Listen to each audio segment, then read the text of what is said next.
Hey friend, welcome back. I'm so happy you're here. We're in the middle of our Working Parent Summer Survival Series, and today's episode is basically a peek into the real life stuff that helps me and my family keep our head above water during the crazy summer months. I'm sharing the apps, tools, and the little communication systems that keep our family connected, and honestly just kind of help the wheels stay on the bus as we kind of push it to go faster and faster in these summer months. So if you're looking for ways to make summer a little less overwhelming and a lot more fun, you're in the right place. Let's jump in.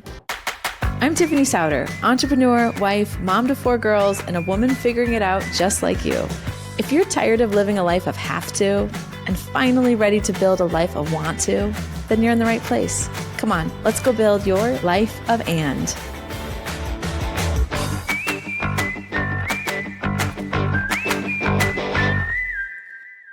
Okay, so we are in our Working Parent Summer Survival Series. And last week we talked about how to set priorities so that everybody can be on the same page and get what they want out of summer. This week, I want to talk about kind of those tools, a couple of apps, the communication, like those tools that you put in the backdrop that kind of help everything that's going on just work better. How do you help stay on the same page? How do you stay connected? How do you help everybody understand kind of what the program is for the day? So that's what I want to go into here. I have 6, tools and a couple of apps that just kind of help us stay aligned in the busy summer. And we use a lot of these all year round, but I would say they kind of just become more important in the summertime because things are just, a little busier. So the first one, if you've been listening to this podcast for very long at all, you know that I am a big fan of outsourcing your laundry. And so that is what I'm going to start this one with. If you are trying to find more time for yourself, more time for your kids, more time for summer, and figuring out how to move some of the ordinary aside, try outsourcing your laundry just for the summertime. For these 8 weeks that your kids are home, what if instead of folding laundry, you were spending time with them? So you may say, well, my kids are home, they can do their laundry. Maybe that's what you decide to do, but I'm telling you, I think it's an amazing time to try it. So Poplin is a nationwide service. They're all over the country in the United States. And I called them and told them, hey, I'm going to be talking about this, and I would love to give my listeners a discount code that they can't find anywhere else on the internet. And they agreed to give me that. So if you want to try Poplin this summer, I'll tell you a little bit more about what it is, but use the code Tiffany15 for $15 off of your first order. So imagine, the white kitchen trash bags that you have that all of us buy at Costco. If 2 of those are filled to the very brim, like stuffed with dirty laundry, 2 of those is like $30. It's like $30 for 2 big white trash bags. Poplin is $1 a pound. You send it out. It takes 24 hours. It comes back to your doorstep in these lovely bags, folded and organized, and it's incredible. It's clean, it's folded, and it's just ready for you to put it away. $1 a pound. So how much is a pound of laundry? Well, I can tell you 2 white trash bags is like 30 pounds of laundry. That's so much laundry. So with my code Tiffany15, you can get 50% off, and $15 is a pretty low hurdle for you to try getting 4 loads of laundry done. So give it a shot. There's an app that you download, and you can tell, just like when you get an Instacart order, you can have somebody claims your order, and you can chat with them while the order is underway. And then you can tell as they're getting close to your house, I can always tell they can never find our driveway, and I can message the driver and all those kinds of things when I use other delivery services like Uber Eats or Instacart. Exact same thing with Poplin. Okay. It's just that they have your laundry. So some of you are like, I'm embarrassed. I don't want to see my underwear. They will never see you wearing your underwear. Why do you care? I'm so over it. We've somehow normalized, many of us, getting our house cleaned. But this idea of kind of this next thing of getting rid of your laundry and getting 4 to 6 hours a week of your life back, or that nagging relationship that you have with your kids because there's always clean laundry sitting about. So this is my challenge to you. Send your laundry out with Poplin and just test it. I mean, $15, give them towels and some workout clothes to start with. If you're uncomfortable, you don't have to send them your nicest silk shirt from the jump if you want to just test it out. That's what I did. I got comfortable, sending out some things. My kids' clothes mostly, honestly. Most of it's from Old Navy and Target, and it'll be fine. So get comfortable with it, test it, and use my code Tiffany15 to get $15 off and just give yourself a treat, you know? Another fun time to try Poplin is when you're getting back from vacation. Oftentimes our inboxes are like overflowing and we need groceries and we're just kind of behind. And so that can be another, if you don't want to be an every week Poplin family, that can be a nice time to use it. It's just like when you're trying to get back on track, getting back from a trip, getting back from the lake, those kinds of things. So number 1 is Poplin. Number 2 is Greenlight. Some of you may already be using this. It's a budgeting app for kids, a way that you can give allowance. And this is how I love to use it, is you can put chores and a dollar amount beside them, and the kids can do stuff around the house for money. We just started my oldest on an allowance. I don't need to go into how we're doing that as a family in this episode. But oftentimes in the summer, my kids want to do things and they want to do things for money because they've got, I don't know, stuff they want to do or crafts they want to buy or something like that. And so I oftentimes start using Greenlight with them with just this like kind of special projects or chore list. Like, hey, if you want to get a bucket of soapy water and wash the golf cart, and I'll pay you $5. If you want to sweep out the garage, I'll pay you $7. If you want to go pick up sticks, and I know some of this is just family stuff, it's not jobs, but it's not record-breaking amounts of money, and it helps them focus sometimes. So Greenlight is an awesome app. If your kids are not using it, my teenagers use it because there's like a Venmo type function to it where you can scan the QR code of their Greenlight. So if they go babysit for a neighbor or do something for a job for somebody else, they can actually get paid that way. And there's a direct deposit function. So if my daughter decides to go be a lifeguard or something like that, then Greenlight allows them to do all that. So it is actually connected to an FDIC insured like bank account. It's just through the Greenlight app is how you open that up. So they would have a bank account. There's an account and routing number and all those kinds of things. There's just no physical place that they can go to the bank because it's all online. And I can very easily transfer money from my account to their individual ones. And it's been awesome. So Greenlight is a really great tool for just kind of getting some chores done. And if you want to set up budget or allowance, Greenlight is a great partner for us. We use it a lot and I love it. Okay, I'm going to move into one more app and then I'll go to just some practical things. Amazon has a function called Amazon Teen. So if you go into your Amazon app, which we all have, and you go to your account and you go to My Amazon Family or My Amazon Household, I forget which it says, just like in your account settings, you'll be able to add a family member. And if you can say, I want to add like an adult profile, which may be your spouse or partner, or you can add a teen profile. What the teen profile allows them to do, because then your teenager or my 10-year-old might have it on her app, on her iPad. They have the Amazon app on their phone. They can shop as they would on Amazon, add to cart and say purchase.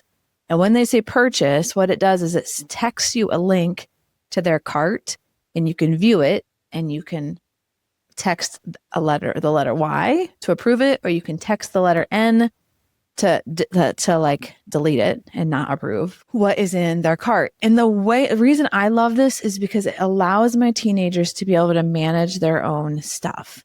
So like, for instance, if there's like a summer party and they need to take something to it, it doesn't become my job to get it. They can go into Amazon, they can add it to cart and it can get delivered here. They can manage their own like shampoo and conditioner and like stuff that's in their space without that becoming a me thing. Or what often happens in my house, they're like looking on Pinterest and they found a cool thing they want to make or a craft they want to do or a recipe they want to make. I don't know what it is. And it allows them to just be able to say, hey, Mom, I need some, I don't know, like 400 popsicle sticks or balloons, or I don't know what it is, things that they want to do. And they can add it to cart. It can be sent to me and I can just approve it or delete it. So Amazon Teen, it just creates a ton of capacity. The other thing I can have them do is like go through all of our back stock. Like, do we have shampoo or not shampoo, but do we have like toilet paper and paperware and stuff for parties and things that are coming up, I can have them go take inventory in the house of those things. And if we don't have what we need, they can essentially, quote, order it from Amazon, and I can just approve it from my phone. So I love Amazon Teen. I think it's really underutilized as I talk to people. And so that is just a huge capacity lift. So that was 3, Poplin, Greenlight, and Amazon Teen. I guess the other like app that's already on your phone is Shared Notes. You know, just like if you have an Apple phone, just a little like yellow Post-it note app on your phone. Oh, I use this all the time with my teenagers. Like when we're having parties or if they want to have friends over, they'll make a list of who's coming, what food we need, what's already in the house, and who's doing what. And just that shared communication just keeps a lot of back and forth from needing to happen. And then I can say, this is what I'm responsible for, and this is what you guys are responsible for. We use that all the time as well. Okay, food.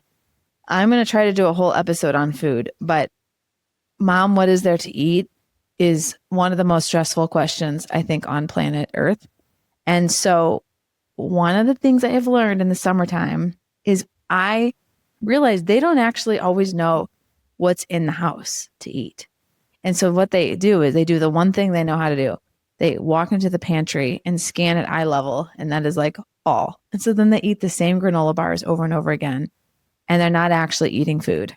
And you know, as a mom or a dad, what's in the house? If you're the one who like planned the meal, ordered the groceries, put the groceries away, and like cooks the food and put away the leftovers, like you know what's in the house to eat. When you didn't do all those touch points, you like literally don't know what there is to eat in the house.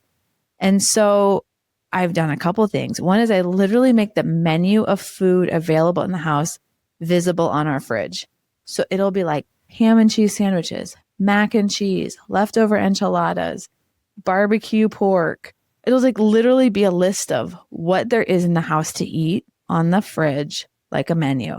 It does not look beautiful. It looks like a tragic piece of paper, but at least they can see what it is and they don't have to come ask me what is there to eat. The other question that I hate around food, or comment, is there's nothing to eat around here. When sometimes that often means there is things to eat around here. It's just not things you want to eat, which is fine. But I'm not going to just, Uber Eats you what it is that you want to, what scratches the itch for you today. I'm not in that business.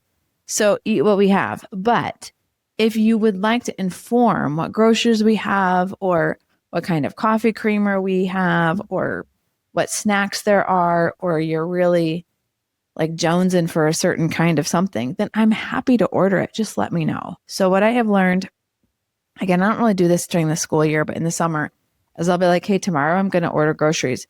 Is there anything you guys would like me to order? Is there a snack you want to have on hand? Is there something you're wanting to make, a lunch you're craving, something you want me to make for dinner? And that way they better know what is actually in the house to eat. So publish the menu and have the kids bring ideas of what the food is that they want to eat and maybe what treats they want to have on hand. Like, that's fine. I get my own habits and my own, just things that I get in the habit of ordering. And so summer's kind of a fun time for them to experiment and sometimes just have different things on hand. Okay, the last thing I want to just talk about is communication. Obviously, that's a huge part of what I care about. And like in the Life of And Academy, a huge part of what I teach. And kind of the core of it is we talked about having family priorities, and then every single week having a family meeting that goes through the coming week. Who's going where? What's coming up? Who's traveling? Does everybody have a ride? And then I always have a planning meeting with just myself right before the family meeting so that I've looked through what are we eating? What am I working out? Like my life is put on the calendar and I look at everybody else's life and make sure that it all fits together. So our quarterly planning, or our priorities, my planning meeting, and then our family meeting. That all happens. And those are happening, my planning meeting and family meeting are happening weekly. But what can often happen in the summer, because people are going every which direction, is it can be hard to keep that intact. And every day is different. It's like the school year, practices are generally like Monday, Wednesday, Friday in the morning or whatever. There's kind of this rhythm to it. And it's just like about 7% can change every week, but for the most part, the rest of it's the same in the school year. In summer, who's at camp, who's not at camp, Are we doing vacation Bible school this week? Like it can just be all over the place. So those weekly family meetings are super important. Even if you can't get everybody in place together, I've thought about this summer, do like voice note to the family of here is a rundown of the week and here's what's happening. If I've missed something, please let me know, but I need you to listen to this. And to try to do end of day, like daily touch points. End of day daily touch points. So looking at what's happening tomorrow. What time does everybody need to get up? Who's going to be home? Am I going to be working from home or am I going to be at the office? Making sure, even though we've gone through the week, each day is going to be a little bit different. And so making sure people can see what's coming in the next 24 hours. I hate same day solving. I hate the reactivity of having to still structure the day when I'm on the day. I hate that. So I put a massive amount of energy to getting ahead all of that so that I can just do my day, because that I'm a 3 on the Enneagram and I am ruled by efficiency, and getting interrupted all of the time is wildly inefficient. And I feel so frustrated. And then I start to get super grumpy, and then I'm not in a place where I'm kind or loving, and I don't like that version of myself. And so I have found getting ahead of everything allows me to stay in the person who I like want to be and the mom I want to be, and it helps me be able to show up for myself. So to the extent that I can put energy into saying, does everybody know what's coming? Does everybody understand their role? And does everybody feel prepared and confident and excited for what's coming? That's the tone that I want to set going into each day in the summer. So doing this planning, you may be hearing this and being like, that sounds so unfun, Tiffany. But I'm telling you, once you get into the habit of it, it becomes very light lift and you start to feel so much capacity come back at you because everybody's doing their thing. And yes, sometimes it gets interrupted, but for the most part, people understand what's coming and who's picking them up and what time they have to be ready and all those kinds of things. So those have been very helpful to us in our family as we're kind of trying to figure out how to survive and thrive through the summer. So Poplin, get rid of some laundry. And if you outsource it, just try it once. Please let me know. I'd love to hear from you. Give yourself the treat of a little time back. Go spend some time at the pool or play some games with your kids. So outsource your laundry. Greenlight, helping to teach kids a little bit about financial literacy and also giving them some chores and ways for them to make money. Shared notes so everybody's on the same page. A visible menu of food in the house and giving your kids a chance to weigh in on what you're going to eat. Amazon Teen so that your teenagers can kind of help you manage what needs to be purchased, and making the week schedule visual. Put it on the fridge, repeat it lots of times, and make sure everybody's on the same page. So I hope this helps create a backdrop for you and your family to have an amazing summer. And I'm sure as your family has navigated seasons and summers that you also have some amazing tips. So if you do, share them with me and I will make sure that we share those out with the rest. Remember, building your life of and, it doesn't happen by accident. It happens when we decide to create a life where we can be a present parent and have our own dreams and also find joy in the middle of all of the busy. These little tiny tools and habits, they matter so much more than you think. When we can master the ordinary and when we can have these foundational habits, they are what make the big moments possible in our lives. If today's episode has helped you even a little bit, please share it with a friend. Someone maybe who's also in the middle of the crazy, trying to figure it out, just like you and me. And if you haven't yet, make sure you're subscribed so you don't miss the rest of this summer survival series. We're in the middle of it and you don't want to miss the rest. Look, you've got this. I'm cheering for you. And I'll see you next time. Thanks for joining me. Thanks for listening to The Life of And. This is your weekly reminder to keep making bold choices, saying clear yeses, and holding space for what matters most. As always, if you like this episode, I'd love for you to drop a review and share it with your friend. It's the fastest way that we can grow the show.